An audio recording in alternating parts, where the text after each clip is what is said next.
Hello everyone, good morning to all of you. I hope आप सभी fit and fine होगे। Study आप लोगों की अच्छी चल रही होगी। आज के दिन की शुरुआत करते हैं 4 और 5 तारीख के करंट अफेयर के साथ। कल के करंट अफेयर नहीं आ पाए थे, इस वजह से आज के ही वीडियो में मैं 4 और 5 अगस्त 2020 के करंट अफेयर कवर करूंगा। पूरा वीडियो ध्यान से देखिएगा क्योंकि दोनों दिन के करंट अफेयर हैं इसमें। पहला क्वेश्चन है, recently on which date we have observed world Sanskrit day. अभी हाल ही में वर्ल्ड संस्कृत डे के रूप में हम लोगों ने किस दिन को मनाया? वर्ल्ड संस्कृत डे हम लोगों ने मनाया 3 अगस्त को। तो third one is the right answer. पिछले साल वर्ल्ड संस्कृत डे कब मनाया गया था? पिछले साल संस्कृत डे 15 अगस्त वाले दिन मनाया गया था। एक चीज और आपको यहाँ पर ध्यान रखनी है, ऐसा पहली बार हो रहा है इस बार कि ऑल इंडिया रेडियो जो है, ऑल इंडिया रेडियो एक स्पेशल कार्यक्रम लॉन्च कर रहा है, मतलब एक स्पेशल प्रोग्राम लॉन्च कर रहा है संस्कृत के ऊपर, बेसिकली संस्कृत को प्रमोट करने के लिए। साथ में वर्ल्ड संस्कृत डे जो कि हम लोगों ने 3 अगस्त को मनाया है, इसके उपलक्ष्य में प्रधानमंत्री नरेंद्र मोदी ने उन सभी राज्यों को बधाई दी है जो कि संस्कृत लैंग्वेज को प्रमोट कर रहे हैं। यहाँ पर कुछ टाइम पहले जो क्रेडिट, स्पेशल क्रेडिट लिया था संस्कृत के ऊपर, ये त्रिवेंद्र सिंह रावत की सरकार, मतलब उत्तराखंड सरकार ने लिया था क्रेडिट। उत्तराखंड सरकार ने अपना जितना भी करिकुलम है उन सब में प्राइमरी एजुकेशन में संस्कृत को कंपलसरी कर दिया था पिछले साल, ध्यान रखिएगा। तो संस्कृत डे हम लोगों ने मनाया 3 अगस्त को। अगला क्वेश्चन है, recently who gave assent for 3 state capital bills and CRDA repeal bills 2020 in Andhra Pradesh. ये क्वेश्चन आज के इस वीडियो का सबसे ज्यादा इंपॉर्टेंट क्वेश्चन है। आपसे कह रहा है अभी हाल ही में इनमें से कौन है जिन्होंने ये बिल लॉन्च किया है कि आंध्र प्रदेश की अब से 3 स्टेट कैपिटल होंगी। आंध्र प्रदेश की 3 स्टेट कैपिटल के लिए अभी हाल ही में रीपील बिल लॉन्च किया गया है आंध्र प्रदेश के गवर्नर बिश्वभूषण हरिचंदन के द्वारा। आंध्र प्रदेश में वाई एस जगनमोहन रेड्डी की सरकार है इस टाइम पर। यहां पर देखो इसका मतलब क्या है, ये जो लिखा हुआ है 3 state capital bills and CRDA repeal bill, तो यहाँ पर 3 स्टेट कैपिटल बिल्स की तो बात हो ही रही है क्योंकि इस राज्य की अब 3 स्टेट कैपिटल बनने जा रही हैं। सीआरडीए का यहाँ पर क्या मतलब है? सीआरडीए मतलब है आंध्र प्रदेश, और सीआरडीए का मतलब है यहाँ पर capital region development authority. Capital region development authority, this is stands for CRDA. Okay, तो आंध्र प्रदेश की कैपिटल रीजन डेवलपमेंट अथॉरिटी के द्वारा ये बिल पास हो गया है फाइनली, और अब से आंध्र प्रदेश की 3 कैपिटल होंगी। कौन कौन सी?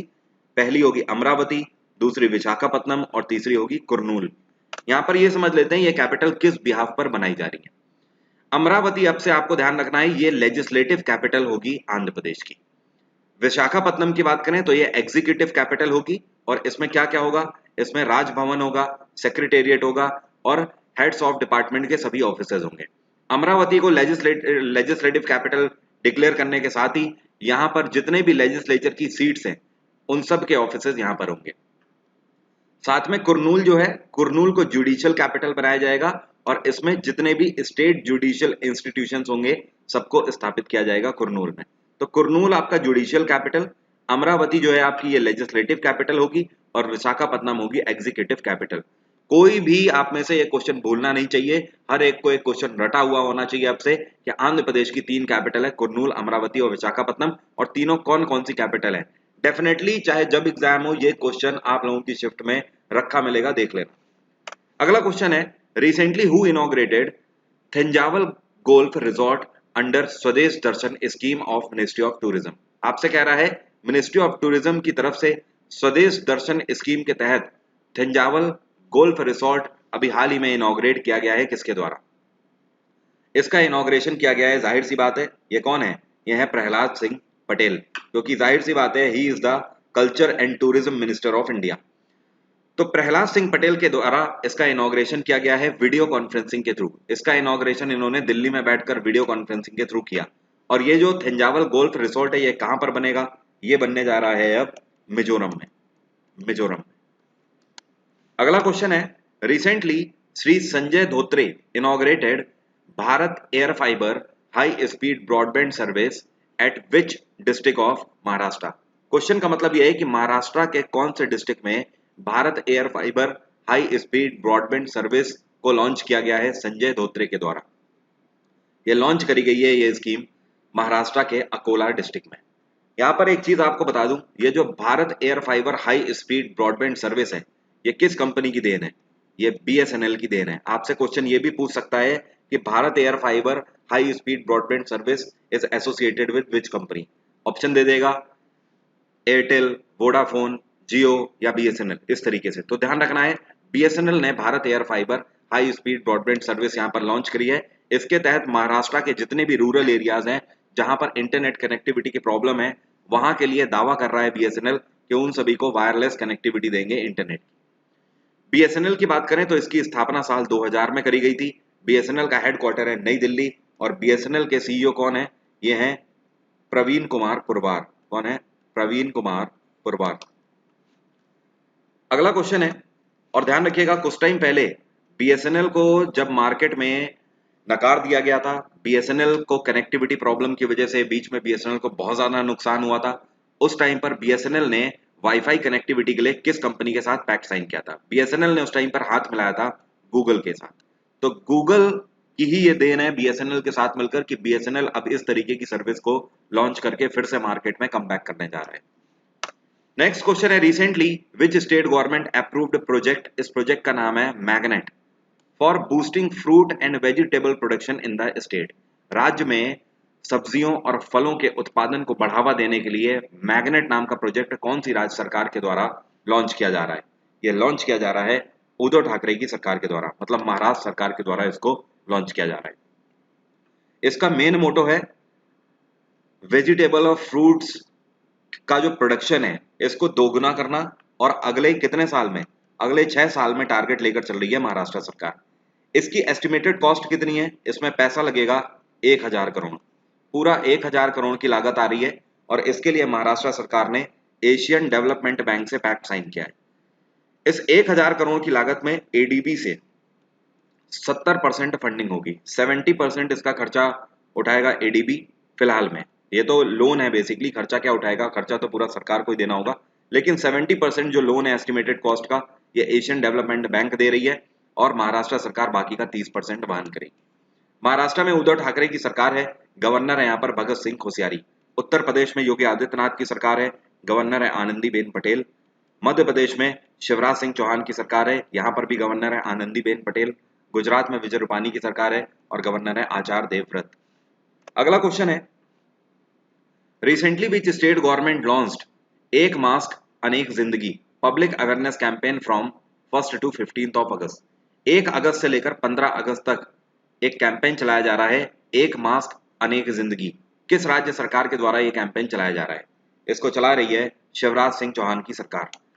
एक मास्क अनेक जिंदगी कैंपेन के तहत यह प्रावधान है कि अब डेली रूटीन से रोड में चेकअप होगा कि कौन मास्क लगा के जा रहा है, कौन नहीं लगा कर जा रहा है। जो लोग मास्क लगाए हुए नहीं पाए जाएंगे मध्य प्रदेश में, उन सभी के ऊपर 100 रुपए का जुर्माना लगाया जाएगा, और उसके बदले में 2 मास्क फ्री दिए जाएंगे। 2 मास्क, ठीक है। तो क्या कंडीशन है? अगर मास्क नहीं लगाए पाए जाओगे मध्य प्रदेश में, 100 रुपए का जुर्माना तो लगेगा ही, और 2 मास्क बदले में दिए जाएंगे। कुछ टाइम पहले मध्य प्रदेश की सरकार ने एमएसएमईज के लिए अनाउंसमेंट किया था कि मध्य प्रदेश के एमएसएमईज जितने भी मास्क बनाएंगे वो सारे मास्क मध्य प्रदेश सरकार खरीद लेगी। कितने रुपए के हिसाब से खरीदेगी? इन्होंने उस टाइम पर कोट किया था 11 रुपए पर मास्क के हिसाब से मध्य प्रदेश सरकार खरीद लेगी। तो अल्टीमेटली मध्य प्रदेश सरकार एमएसएमई से प्रोडक्शन करा रहे हैं मास्क का, और ये मास्क 11 रुपए की लागत के हिसाब से खरीद रहे हैं। ये मास्क जो 11 रुपए का है, ये आपको 50 रुपए का भी पड़ सकता है मध्य प्रदेश में, अगर आप मास्क नहीं लगाएंगे तो। अगला क्वेश्चन है, recently India tied up with which country for 5 medical research project worth 8 million pounds. Indian rupee में बोले तो करीब 78 करोड़ रुपया होता है। आपसे कह रहा है भारत ने किस देश के साथ मिलकर 5 मेडिकल रिसर्च प्रोजेक्ट्स लॉन्च करने का फैसला लिया है, जिसकी लागत आएगी करीब 78 करोड़ रुपए। भारत ने ब्रिटेन के साथ मिलकर इसको लॉन्च करने का फैसला लिया है। तो first one is the correct answer. ध्यान रखिएगा, ब्रिटेन की ऑक्सफोर्ड यूनिवर्सिटी जो है वो जो वैक्सीन बना रहे हैं कोरोना वायरस के लिए, उसके लिए स्पेशल मेडिसिन जो हैं, इसका कॉन्ट्रैक्ट इन्होंने किसको दिया है? इन्होंने पुणे स्थित सीरम इंस्टीट्यूट ऑफ इंडिया को दिया है इसका कॉन्ट्रैक्ट। और ब्रिटेन की कैपिटल क्या है? लंदन। यूएस की कैपिटल वॉशिंगटन। चाइना की कैपिटल बीजिंग और रशिया की कैपिटल मॉस्को।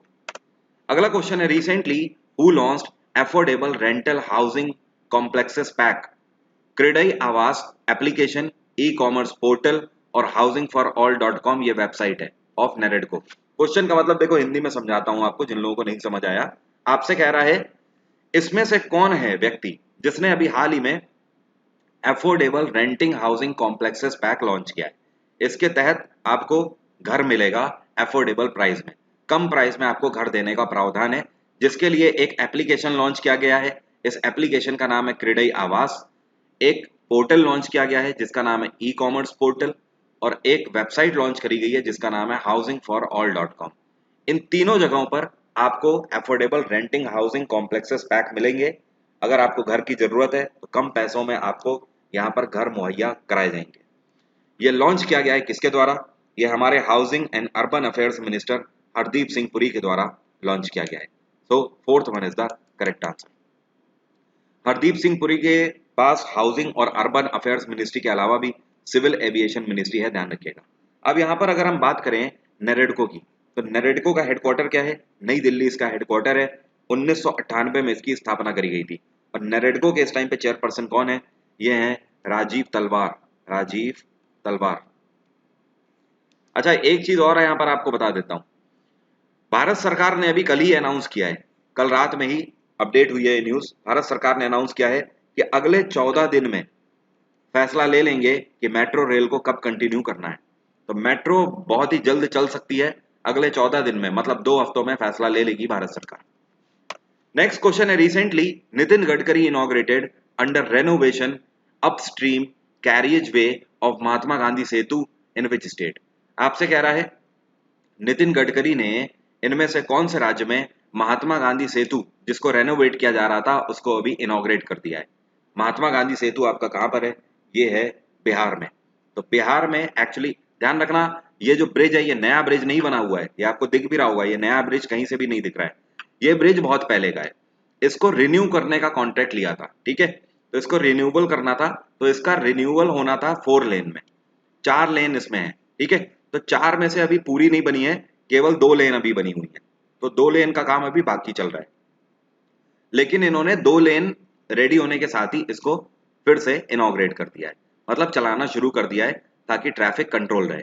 तो 2 लेन इसकी बन रही है, अभी 2 लेन बनना फिर से बाकी है, 2 लेन को रेनोवेट करना बाकी है।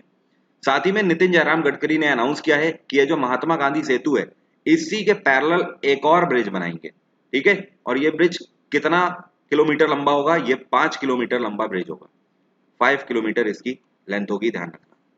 इसकी एस्टिमेटेड कॉस्ट कितनी है इस रेनोवेशन की और साथ में जो ब्रिज बन रहा है इसकी एस्टिमेटेड कॉस्ट आ रही है 1742 करोड़ रुपए। तो नितिन जयराम गडकरी, इनके पास वाटरवेज और ट्रांसपोर्ट मिनिस्ट्री है, साथ में एमएसएमई भी है, तो इन्होंने इसका इनॉग्रेशन किया। बिहार में नीतीश कुमार की सरकार है, गवर्नर कौन है? फागू चौहान।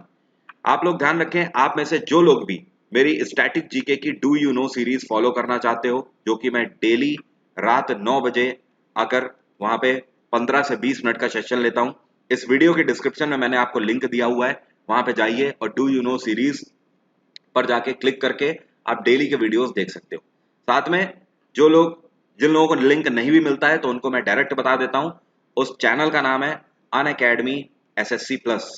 अन अकेडमी एसएससी प्लस को जाइए, सब्सक्राइब करिए, बेल आइकन प्रेस कर लीजिए। सबसे सीधा सा ये तरीका है, लिंक के थ्रू ना भी जाए तो चलेगा। अन अकेडमी एसएससी लाइव पर जाइए, चैनल को सब्सक्राइब करके बेल आइकन प्रेस करिए, ताकि रात में 9 बजे डेली जो मैं आता हूं डू यू नो सीरीज में स्टैटिक जीके पढ़ाने, वो आपको बेनिफिट मिल सके। ऐसे लोग आप में से जो कि मेरा टेलीग्राम चैनल ज्वाइन करना चाहते हैं, उसका लिंक भी मैंने वीडियो के डिस्क्रिप्शन में दिया हुआ है, आप वहां से टेलीग्राम चैनल भी मेरा ज्वाइन कर सकते हो, जहां से आपको पीडीएफ मिल जाएंगी सभी फ्री ऑफ कॉस्ट। अगला क्वेश्चन है, recently which state government has approved the 5% reservation to the more backward classes in the state judicial service? आपसे कह रहा है जुडिशियल सर्विसेज के एग्जाम जिससे आप जज बनते हो, तो जुडिशियल सर्विसेज के एग्जाम में जो ज्यादा बैकवर्ड क्लासेस हैं उनको 5% एक्स्ट्रा आरक्षण देगी कौन सी राज्य सरकार? ये है अशोक गहलोत की सरकार। राजस्थान सरकार ने फैसला लिया है कि ज्यादा बैकवर्ड क्लासेस को जुडिशियल सर्विसेज में 5% एक्स्ट्रा रिजर्वेशन ये देंगे। राजस्थान में अशोक गहलोत की सरकार है, गवर्नर है यहाँ पर कलराज मिश्र। उत्तर प्रदेश में योगी आदित्यनाथ है, गवर्नर है आनंदीबेन पटेल। मध्य प्रदेश में शिवराज सिंह चौहान है, गवर्नर है आनंदीबेन पटेल। और बिहार में नीतीश कुमार है, और गवर्नर है फागू चौहान। नेक्स्ट क्वेश्चन है recently which state government launched cyber crime awareness programme e Rakshabandhan. आपसे कह रहा है साइबर क्राइम अवेयरनेस प्रोग्राम अभी हाल ही में किस राज्य सरकार के द्वारा लॉन्च किया गया है, जिसका नाम है ई रक्षाबंधन। ई रक्षाबंधन नाम का प्रोग्राम लॉन्च किया गया है अभी हाल ही में आंध्र प्रदेश में वाई एस जगनमोहन रेड्डी की सरकार के द्वारा। ई रक्षाबंधन प्रोग्राम के तहत पूरे 1 महीने का साइबर क्राइम अवेयरनेस कैंपेन चलाया जाएगा, लेकिन ध्यान रहे ये वर्चुअल कैंपेन चलाया जा रहा है, घर बैठे ये कैंपेन चलाया जा रहा है, जिससे जो महिलाएं हैं बेसिकली उनको अवेयर किया जाएगा कि किस तरीके से महिलाएं अपने सोशल नेटवर्किंग अकाउंट्स जो हैं जैसे कि फेसबुक हो गया, ट्विटर हो गया, इनको सुरक्षित रखें, किस तरीके से अपनी डिवाइसेस हैं जैसे लैपटॉप हो गई, मोबाइल हो गई, उन्हें सुरक्षित रखें।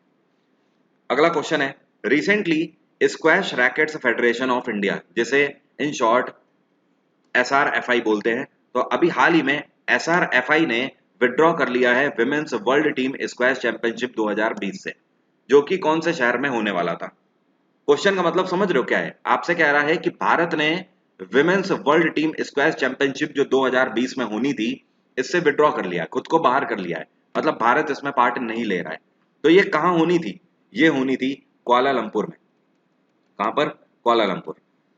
साथ में आपको बता दूं ये कब होनी थी, तो ध्यान रखना है ये होनी है 15 से लेकर 20 दिसंबर 2020 को।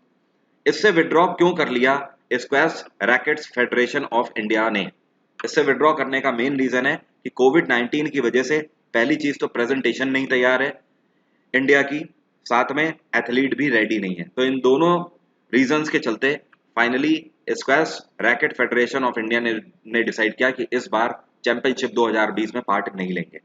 SRFI की बात करें तो इसका हेडक्वार्टर है चेन्नई, और SRFI के इस टाइम पे प्रेसिडेंट कौन है, इनका नाम है Devendra Nath Sarangi. Devendra Nath Sarangi, he is the president of SRFI।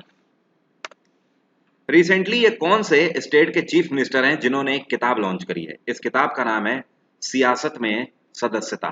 सियासत में सदस्यता नाम की एक किताब इस स्टेट की असेंबली स्पीकर जो हैं, मतलब इस स्टेट की विधानसभा के जो स्पीकर हैं विजय कुमार चौधरी, इनके द्वारा लिखी गई ये किताब है। तो ये हैं विजय कुमार चौधरी, स्पीकर ऑफ बिहार, और बिहार के मुख्यमंत्री नीतीश कुमार के द्वारा ये किताब लॉन्च करी गई है। तो ध्यान रखना, रिलीज करी है, लॉन्च करी है नीतीश कुमार ने, लिखी किसने है, असेंबली स्पीकर विजय कुमार चौधरी ने। विजय कुमार चौधरी विधानसभा बिहार के स्पीकर हैं।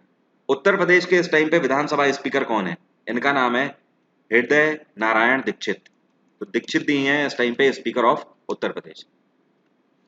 और कर्नाटक में BS येदियुरप्पा की सरकार है, आप लोगों को पता ही लग गया होगा न्यूज में। BS येदियुरप्पा भी अभी 3 दिन पहले कोविड पॉजिटिव पाए गए हैं। आंध्र प्रदेश में YS जगनमोहन रेड्डी की सरकार है, महाराष्ट्र में उद्धव ठाकरे की सरकार है। कर्नाटक में गवर्नर है वजूभाई वाला, आंध्र प्रदेश में गवर्नर है विश्वभूषण हरिचंदन, महाराष्ट्र में गवर्नर है भगत सिंह कोश्यारी, और बिहार में Phagu Chauhan. Recently Rajesh Kumar has been appointed as the chief secretary of which state. Rajesh Kumar जो कि अभी हाल ही में एक IAS ऑफिसर हैं, जो कि अभी हाल ही में किस राज्य के चीफ सेक्रेटरी के रूप में, सचिव के रूप में अपॉइंट किए गए हैं। राजेश कुमार सचिव के रूप में अपॉइंट किए गए हैं, कहां पर, ये अपॉइंट किए गए हैं मणिपुर में। राजेश कुमार 1988 बैच के सीनियर IAS अधिकारी हैं, और इन्होंने मणिपुर के सचिव रह चुके सुरेश बाबू को सक्सीड किया। किसको, सुरेश बाबू। इस बार का SSC सीजल आप उठाकर देखिए, वहां पर सक्सीडेड पर्सन भी पूछे गए हैं, जैसे कि कुछ टाइम पहले यस बैंक में प्रशांत कुमार ने सक्सीड किया है रवनीत गिल को, तो इस तरीके के क्वेश्चन भी पूछे गए थे। तो सक्सीडेड पर्सन जरूर ध्यान रखिए, जैसे कि नाबार्ड में गोविंद रजलू चिंताला नए चेयरपर्सन बने हैं, इन्होंने हर्ष कुमार बनवाला को सक्सीड किया। इसी तरीके से ध्यान रखना, राजेश कुमार ने सुरेश बाबू को सक्सीड किया। मणिपुर में गवर्नर है नजमा हेपतुल्ला, और यहाँ पे सरकार किसकी है, बीरेन सिंह की सरकार है यहाँ पर। अगला क्वेश्चन है recently who released booklet on best practices in digital India land record modernisation programme.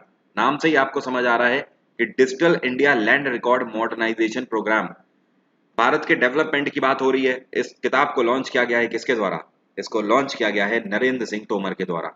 Narendra Singh Tomar rural development minister हैं, तो इनके द्वारा ये किताब लॉन्च करी गई है, ध्यान रखिएगा, इंपॉर्टेंट क्वेश्चन है ये भी। नेक्स्ट क्वेश्चन है recently who authored the new book. इस किताब का नाम है ग्रीन लाइट्स। एक और किताब की चर्चा हो रही है जिसका नाम है ग्रीन लाइट्स। ये किताब किसके द्वारा लिखी गई है? ये किताब लिखी गई है मैथ्यू मैकॉगे के द्वारा। मैथ्यू मैकॉगे। मैथ्यू मैकॉगे हैं कौन? बेसिकली ये राइटर तो है ही, और इतना ही नहीं, ये एक एक्टर भी है। कौन है? एक्टर। ऑस्कर विनिंग एक्टर हैं, ऑस्कर इनको मिल चुका है। और इस किताब की रिलीजिंग डेट क्या है? ये किताब अभी लॉन्च हुई नहीं है, ये लॉन्च होने जा रही है 20 अक्टूबर 2020 को।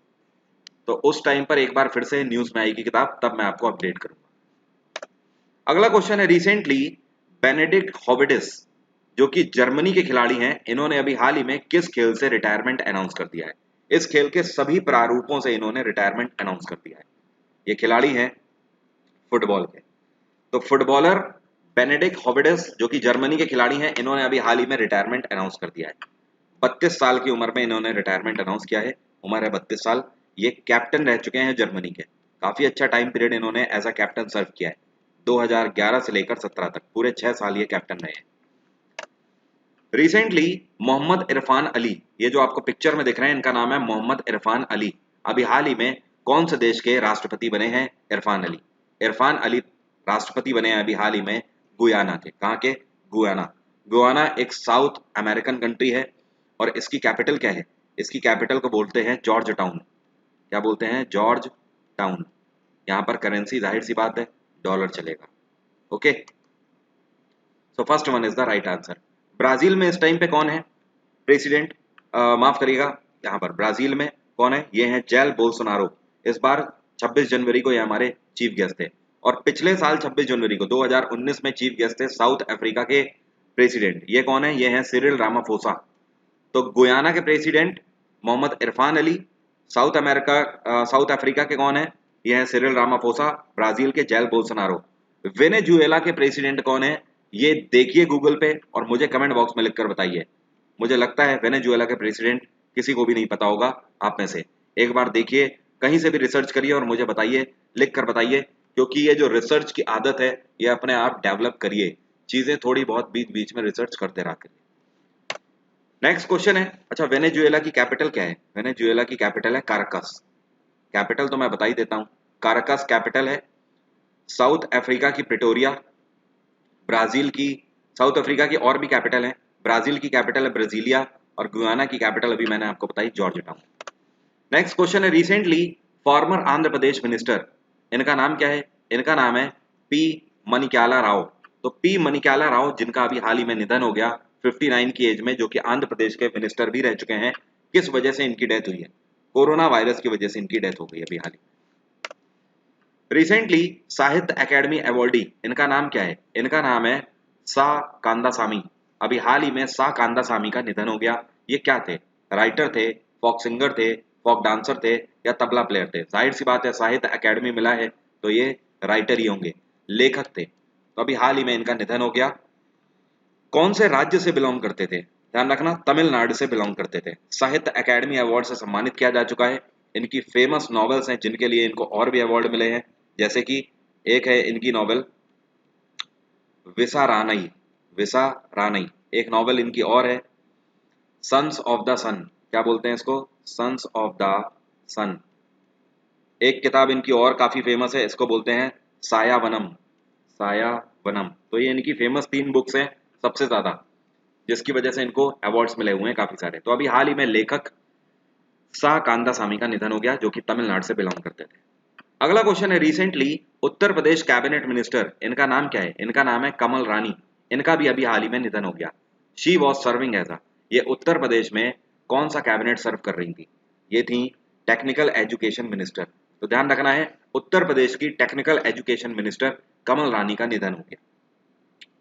उम्मीद करता हूं करंट अफेयर के आज के सभी क्वेश्चन आपको क्लियर हो गए होंगे। ये तो बात थी आज के करंट अफेयर की। अब बात करते हैं स्टैटिक जीके के क्वेश्चंस की। चलिए, पहला क्वेश्चन है हमारे सामने स्टैटिक जीके का आज का। Who among the following presented union budget maximum number of times? Bharat में बजट सबसे ज्यादा पेश करने वाले ये कौन से लीडर हैं? भारत में सबसे ज्यादा बार बजट पेश किया गया है मोरारजी देसाई के द्वारा। कितने बार मोरारजी देसाई ने बजट पेश किया है? इन्होंने पूरे 10 बार बजट प्रस्तुत किया है। इनके बराबर आज तक किसी ने भी बजट 10 बार प्रस्तुत नहीं किया है। अगला क्वेश्चन है, union budget of India is represented by whom and in which house और द ऑफ द पार्लियामेंट। आपसे कह रहा है पार्लियामेंट के किस हाउस में बजट को प्रस्तुत किया जाता है और किसके द्वारा किया जाता है। तो जाहिर सी बात है, बजट प्रस्तुत करेगा कौन? Finance minister. और कहां प्रस्तुत किया जाता है? लोकसभा में, ताकि पूरे देश को पता लग सके। लोकसभा पीपल्स हाउस होता है ना, तो इसी वजह से लोकसभा में प्रस्तुत किया जाता है ताकि पूरे देश को पता लगे बजट क्या है। तो फाइनेंस मिनिस्टर ऑफ इंडिया इसको लॉन्च करेंगे और कहां पर? लोकसभा में। So first one is the correct answer. Budget 2020 अगर आप लोगों ने नहीं पढ़ा है तो पढ़ लो, मैंने यूट्यूब पर ऑलरेडी उसे पढ़ाया हुआ है। वरुण अवस्थी बजट 2020 डालिएगा, आपको मिल जाएगा। दिल्ली का भी बजट मैं ऑलरेडी आपको पढ़ा चुका हूं। अगर जिन लोगों को दिल्ली का बजट पढ़ना है वो लोग दिल्ली का बजट भी पढ़ सकते हैं। वरुण अवस्थी दिल्ली बजट 2020 डालिए, वो भी आपको मिल जाएगा। एक चीज और, आज रात में 10 बजे मैं लाइव आ रहा हूं 10 PM। कहां पर आ रहा हूं? अन अकेडमी एसएससी लाइव में। चैनल का नाम बता देता हूं, अन अकेडमी एसएससी लाइव में। साथ में टेलीग्राम पे मैं लिंक भी शेयर करूंगा अभी शाम तक, तो आप लोग उस पर जाके रिमाइंडर सेट कर लेना। रात 10 बजे आज बहुत ही बेहतरीन सेशन के साथ यूट्यूब में मुलाकात होने वाली है। ताबड़तोड़ तरीके से बैटिंग करेंगे। सुल्तान का स्वागत करने के लिए रेडी रहना। आज सुल्तान रात 10 बजे आपको मिलेगा। नेक्स्ट क्वेश्चन है, Vijay Hazare trophy is related to which of the following sport. Vijay Hazare trophy इनमें से कौन से खेल से संबंधित है? विजय हजारे ट्रॉफी खेली जाती है क्रिकेट। नेक्स्ट क्वेश्चन है, Hudo is one of the popular folk dance of which Indian state. काफी क्वेश्चन इस तरीके के बनते हैं फोक डांस से रिलेटेड। तो आपसे पूछ रहा है हुडो कौन से राज्य का नृत्य है? Hudo is a folk dance of Gujarat. Third one is the correct answer. ये क्वेश्चन एसएससी के द्वारा कई बार पूछा जा चुका है। सीएचएसएल और सीजीएल दोनों पैटर्न में पूछा जा चुका है। नेक्स्ट क्वेश्चन है, where is the war heroes stadium situated. War heroes stadium situated है कहां पर? वॉर हीरोज स्टेडियम है पंजाब में, ध्यान रखना। So first one is the correct answer. उम्मीद करता हूं आज के सभी क्वेश्चन आपको क्लियर हो गए होंगे। फर्दर कोई भी डाउट है तो आप मुझसे कमेंट बॉक्स में पूछ सकते हो।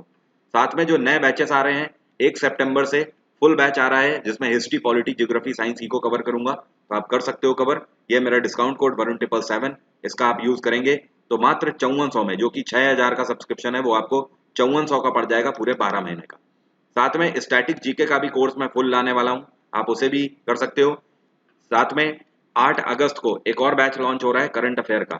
इसमें 2020 के पूरे करंट अफेयर मैं आपको कराऊंगा, जनवरी से लेकर दिसंबर तक के। आप इसको भी कवर कर सकते हो। वीडियो से कुछ भी सीखने को मिला है तो वीडियो को लाइक जरूर ठोको, और यार प्लीज दबा के लाइक ठोको, ज्यादा से ज्यादा लोगों को इसको शेयर करो। आज की बात यहीं तक, कल सुबह 5 बजे फिर से मुलाकात होगी यहीं पर। Bye everyone, take care, have a nice day, आपका दिन मंगलमय।